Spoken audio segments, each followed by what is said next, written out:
বন্ধুরা, মানিকগঞ্জ জেলা প্রশাসকের কার্যালয়ের অপোজিটে স্বাধীনতা ভবন। সেই স্বাধীনতা ভবনের সামনে একটা বড় পুকুর, সে পুকুরের পাড়ে এই যে একটা দৃষ্টিনন্দন ভবন দেখতে পাচ্ছেন, এটাই হলো মানিকগঞ্জ কেন্দ্রীয় পোস্ট অফিস। এই যে পোস্ট অফিসটার ইমারতটি অত্যন্ত দৃষ্টিনন্দন, ওই যে আমি জুম করে দেখাচ্ছি। এখানে কিন্তু আগে যে পোস্ট অফিসের ভবন ছিল তা কিন্তু আকারে অনেক ছোট এবং সুন্দর ছিল না।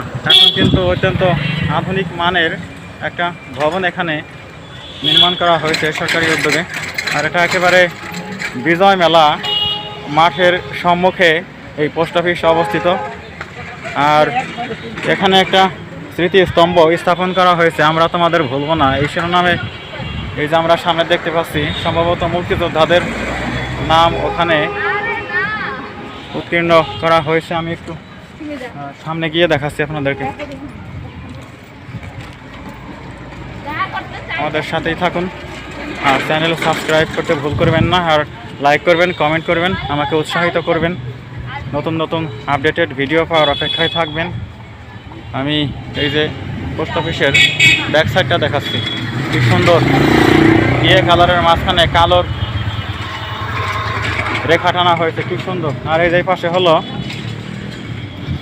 বিজয় মেলা মাঠ, বিশাল বিজয় মেলা মাঠ। এখানে গাড়িগুলো স্ট্যান্ড করা রয়েছে আমি দেখতে পাচ্ছি। আর দেলোয়ার ভাইয়ের চটপটি ও ফুচকা, তারই সামনে হলো এই যে, আমি একেবারে কাছে চলে এসেছি এই মনুমেন্টটা দেখানোর জন্য। মানিকগঞ্জ জেলার 1971 সালের মহান স্বাধীনতা যুদ্ধে বীর শহীদ মুক্তিযোদ্ধাদের নামের তালিকা। উপজেলা পর্যায়েও আমাদের হরিরামপুরে এরকম মনুমেন্ট রয়েছে। এখানে আমি দেখতে পাচ্ছি একেবারে উপর থেকে 35, 36, সম্ভবত 36 জন, লাস্টের সংখ্যাটা 31 বা 36 বোঝা যায় না, তবে 35-এর পরে 36ই হবে।